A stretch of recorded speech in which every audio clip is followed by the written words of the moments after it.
जब समय आता है तो भगवान निश्चित रूप से हमारी मनोकामनाओं को अवश्य पूरा करते हैं। भगवान की नज़रों में, भगवान के मन में हम सदा निवास करते हैं, हम रहते हैं। हम उनसे कभी अपेक्षा न करें कि वो तुरंत हम पूजा किए और तुरंत हमें वो दे देंगे। समय आएगा तो निश्चित ही वो हमारा सहायता करेंगे और हमारा भाग्य बदल जाएगा। जैसा कि सूरज और उसकी पत्नी जो भगवान के परम भक्त थे और गरीबी की जिंदगी जीते थे, भगवान ने कृपा किया और उनके दुख दूर हो गए, उनकी गति अच्छी हो गई। एक गांव में एक परिवार रहता था जिसमें परिवार का मुखिया सूरज था और उसकी पत्नी का नाम सरोज था। सूरज को भगवान पर अटल विश्वास था। वह प्रतिदिन भगवान की पूजा पाठ करता था और अपने काम पर चला जाता था। काम से जो कुछ भी मिल जाता उसी से संतुष्ट करके रहता था। उसे विश्वास था कि भगवान एक न एक दिन उसकी अवश्य सुनेंगे और उसका भी उद्धार हो जाएगा, उनका भी जो स्थिति है वह बदल जाएगी। लेकिन दूसरी तरफ उसकी पत्नी रोज दिन कहा करती थी कि देखो, तुम इतना पूजा पाठ करते हो फिर भी हमारी स्थिति बदतर ही है, हमें खाने को भी नहीं मिलता, हमको अपनी आवश्यकताओं की पूर्ति के लिए, बाल बच्चों के लिए बहुत परेशानी से उनका गुजारा चलता है। लेकिन सूरज को भगवान पर विश्वास, अटल विश्वास था। वो कहा करता था कि भगवान एक दिन जरूर सुनेंगे और हमारी मनोकामना को पूरा अवश्य करेंगे। वह अपनी पत्नी को समझाता और काम की तलाश में, भोजन की तलाश में निकल जाता था। एक दिन उनके घर में खाने के लिए भी कुछ नहीं था। उसके परिवार दिन रात भूखे थे। सुबह में सूरज ने भगवान की पूजा की, आराधना किया और काम की तलाश में निकल पड़ा।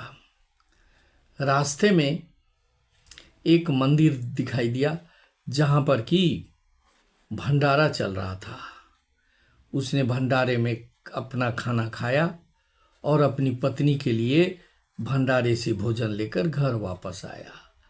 उसने कहा कि भगवान आज हमारा सुने और उन्होंने ये भोजन हमें दिया, इसको करो और मैं जाता हूँ, काम करके आता हूँ तो कुछ पैसा लाता हूँ जिससे खाना बनेगा।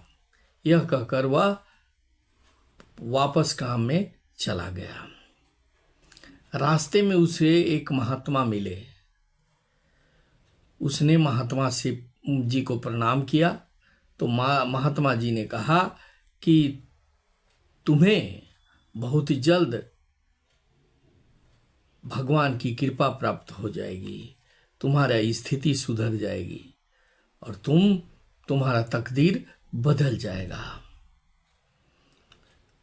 और महात्मा जी वहां से चल दिए। सूरज काम की तलाश में गया लेकिन उसे कहीं काम नहीं मिला। शाम तक वह काम का इंतजार में बैठा रहा लेकिन उसे काम नहीं मिली। थक हार कर वह वापस अपनी घर की ओर चल दिया। घर की ओर आते हुए रास्ते में उसे एक पोटली दिखाई दी। उसने पोटली को देखा और चारों तरफ नजर दौड़ाई कि कहीं कोई इस पोटली को तो गिरा कर नहीं गया। उसने बहुत देर तक इंतजार किया कि कोई आए और इस पोटली को ले जाए, लेकिन बहुत देर इंतजार करने के बाद भी वहाँ कोई नहीं आया। तब सूरज ने उस पोटली को उठाया और देखा तो उसमें बहुत सारे सोने चांदी के सिक्के थे, पैसे थे और बहुत सारे जेवरात भी थे। सूरज फिर से इधर उधर देखा कि कोई तो आए और इसे ले जाए, लेकिन सड़क पर कोई नहीं आया। तब उस पोटली को लेकर सूरज अपनी घर की ओर चल दिया।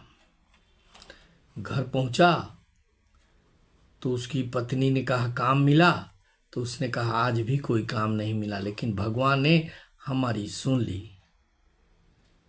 उसकी पत्नी को विश्वास ही नहीं हो रहा था। तब उसने पोटली उसके हाथ में दी। उस पोटली को देखकर उसकी पत्नी आश्चर्यचकित रह गई और उसने कहा तुम सही कहते थे, भगवान ने आज हमारी सुन ली। हो सकता है उतने दिन तक पूर्व जन्म किए गए कुकर्म के कारण भगवान हमारा नहीं सुनते थे। आज हमारा कुकर्म समाप्त हुआ होगा और भगवान आज हमारी सुन ली। उसने उस पोटली को खोला। उन दोनों ने उसे जो धन थे उसको बेचा बाजार में जाकर और अपना बिजनेस, अपना काम शुरू किया और उनका स्थिति देखते देखते बदल गई। भक्तों, भगवान पर भरोसा करना कभी न छोड़ें।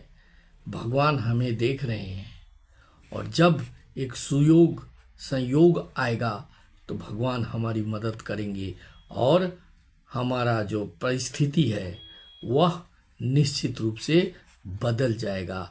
हम कहाँ से कहाँ पहुँच जाएंगे यह हमें भी मालूम नहीं होगा।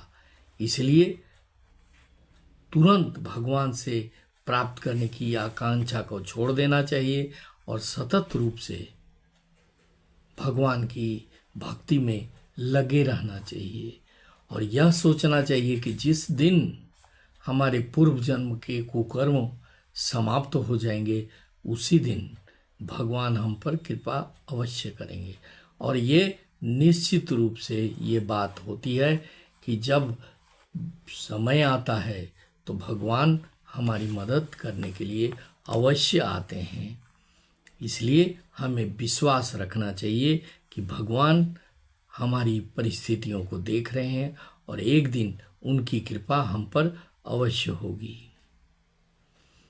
इस संबंध में भक्तों आप क्या सोचते हैं कमेंट में अवश्य लिखें और यह वीडियो अच्छा लगा तो इसे सब्सक्राइब करेंगे, शेयर करेंगे और लाइक करेंगे ताकि अन्य लोगों को भी जो ज्ञान की आवश्यकता है वह मिल सके।